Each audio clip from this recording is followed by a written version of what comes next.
I'm sure that almost everybody here has hiked with Patrick and partied with him. Well, that's exactly what we're doing today. So Lisa, oh, here she is. Come on up.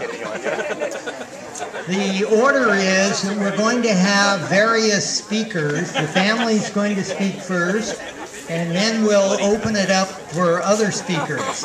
We'd like to keep the talks and the stories as short as possible. Patrick did not like a lot of formality. Okay.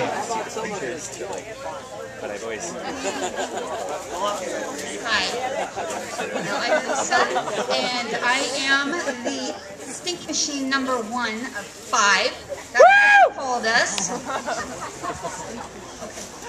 And the one little formal thing that I really would like to do is read off his favorite psalm in the entire Bible. It was Psalm 23, and we read it a lot together from about February until he went home to be with the Lord, and I'm going to read it to you right now. So, Psalm 23, the Lord, the shepherd of his people. The Lord is my shepherd, I shall not want. He makes me to lie down in green pastures. He leads me beside the still waters. He restores my soul. He leads me in the paths of righteousness for his name's sake.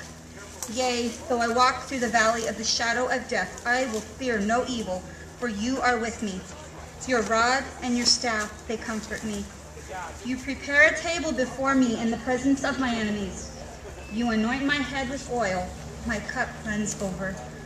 Surely goodness and mercy shall follow me all the days of my life, and I will dwell in the house of the Lord forever. That was my dad's favorite psalm. We read it together many, many, many times, and that, I believe, is what gave him a lot of his strength in his final days. Now, my relationship with him wasn't, you won't find it in any Norman Rockwell depiction. Absolutely not. We had a lot, and it was mutual. It wasn't just him being the mean dad, it was me being the mean daughter. Our relationship was at times tumultuous, unfair, maybe unloving, but God gives us all second chances. About 15 years ago, when I restored my relationship with the Lord, I also asked him to restore my relationship with my family. And about 10 years ago, I was given that opportunity to change my relationship with Dad.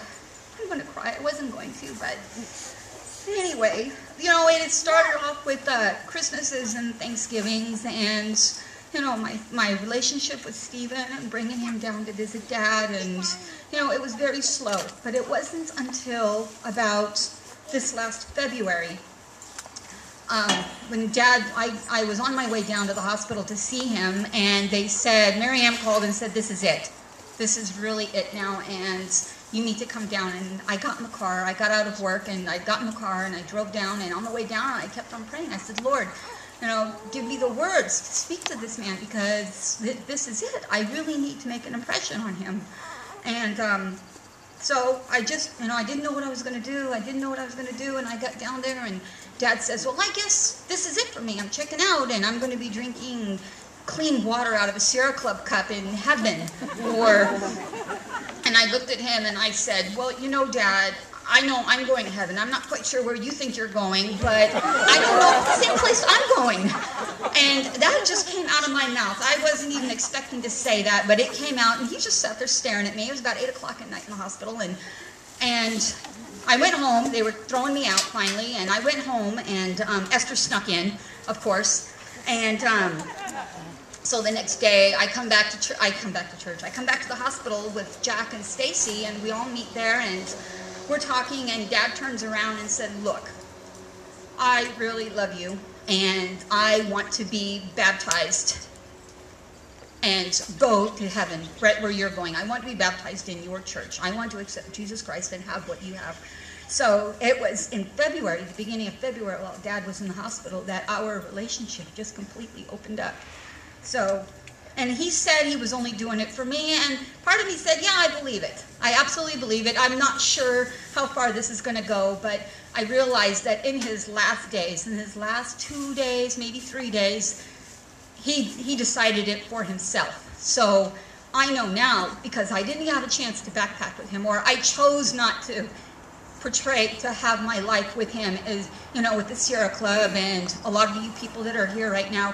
I know that I've been given a second chance, and now I can go hiking and backpacking and romping around the woods playing leapfrog in heaven. So we're going to have our second chance, and that's what the Lord gives us all. He gives us all second chances. And now I know I have my dad.